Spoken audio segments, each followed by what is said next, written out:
Welcome to Tamil வேர்கள் YouTube channel. எங்கள் நாடு எங்கள் வீடு.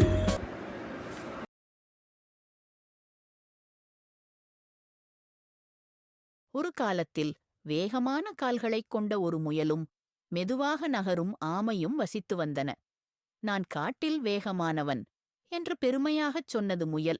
ஆமை சுற்றி பல சாகசங்களை செய்து கொண்டிருந்தது. நான் நாள் முழுவதும் ஓட முடியும். ஆமை மெதுவாகச் சிரித்தது.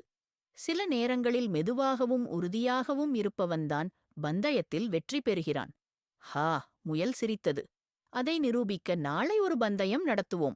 மறுநாள் காலை அனைத்து வன விலங்குகளும் பார்க்கக் கூடின. நரி தனது கொடியை உயர்த்தி போ என்று கத்தியது. பந்தயம் தொடங்கியது. முயல் முன்னோக்கிச் சென்று தனக்குப் பின்னால் உள்ள மண்ணை உதைத்தான். முடிவுக் கோட்டில் சந்திப்போம் என்று சிரித்தபடி முயல் ஓடியது. இதற்கிடையில் ஆமை கவனமாக ஒரு அடி எடுத்து வைத்து முன்னேறியது. நகர்ந்து கொண்டே இரு என்று தன்னை நினைவுபடுத்திக் கொண்டது. பாதையின் பாதியிலேயே முயல் திரும்பிப் பார்த்தது. ஆமையின் அறிகுறியே இல்லை. ஐயோ, அவன் மிகவும் பின்னால் இருக்கிறான். என்னால் அவனை பார்க்கவே முடியவில்லை. முயல் கொட்டாவி விட்டது. இந்த நிழல் தரும் மரத்தடியில் கொஞ்சம் தூங்க எனக்கு நிறைய நேரம் இருக்கிறது. மணி நேரங்களுக்குப் பிறகு ஆமை தூங்கிக் கொண்டிருந்த முயலைக் கண்டது. அவனை எழுப்புவதற்குப் பதிலாக அவன் தன் நிலையான பயணத்தைத் தொடர்ந்தான். முயல் இறுதியாக எழுந்ததும் இந்த பந்தயத்தை முடிப்பது நல்லது என்று அவன் நினைத்தான்.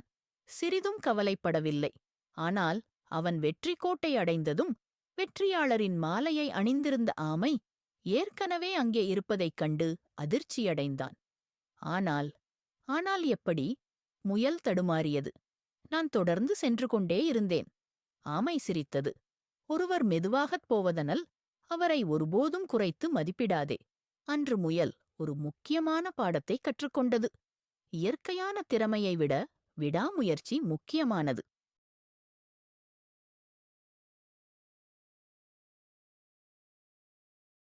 ஒரு காலத்தில் வெயில் படும் புல்வெளியில் ஒரு சுறுசுறுப்பான எறும்பும் வேடிக்கை விரும்பும் ஒரு வெட்டுக்கிளியும் வசித்து வந்தன. ஒவ்வொரு நாளும் அந்த சிறிய எறும்பு கடினமாக உழைத்தது. மழைக்காலத்திற்கு தயாராகி விதைகளையும் இலைகளையும் தனது வீட்டிற்கு எடுத்துச் சென்றது. மறுபுறம் வெட்டுக்கிளி தனது வயலின் வாசித்து மகிழ்ச்சியான பாடல்களை பாடியது. அது வெயிலுக்குக் கீழே நடனமாடி எறும்பை பார்த்து சிரித்தது. சின்ன எறும்பு, நீ ஏன் இவ்வளவு கடினமாக உழைக்கிறாய் என்று சிரித்தது. என்னுடன் பாடவா? எறும்பு தலையை ஆட்டியது. நான் தயாராக வேண்டும். மழை வரும்போது எனக்கு உணவும் தங்குமிடமும் தேவைப்படும். ஆனால் வெட்டுக்கிளி சிரித்துக்கொண்டே கோடை முழுவதும் விளையாடியது.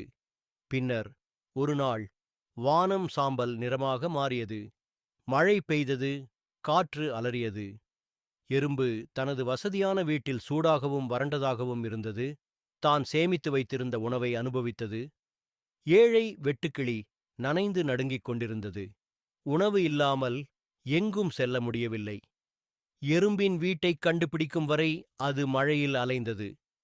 வெட்டுக்கிளி குளிர்ச்சியாகவும் பசியாகவும் இருப்பதைக் கண்டதும் கருணையுள்ள எறும்பு அதை உள்ளே அனுமதித்தது. உள்ளே வா, மழை நிற்கும் வரை நீ என்னுடன் இருக்கலாம் என்று எறும்பு சொன்னது. வெட்டுக்கிளி மிகவும் நன்றியுள்ளவளாக இருந்தது. நான் தவறு செய்தேன் என்று அவன் சொன்னான். வானிலை நன்றாக இருந்தபோது நான் வேலை செய்திருக்க வேண்டும். நான் என் பாடத்தைக் கற்றுக்கொண்டேன். ஆன்றிலிருந்து வெட்டுக்கிளி விளையாடி வேலை செய்தது. எறும்பு உணவு சேகரிக்க உதவியது. தயாராக இருப்பதன் மகிழ்ச்சியை கற்றுக்கொண்டது.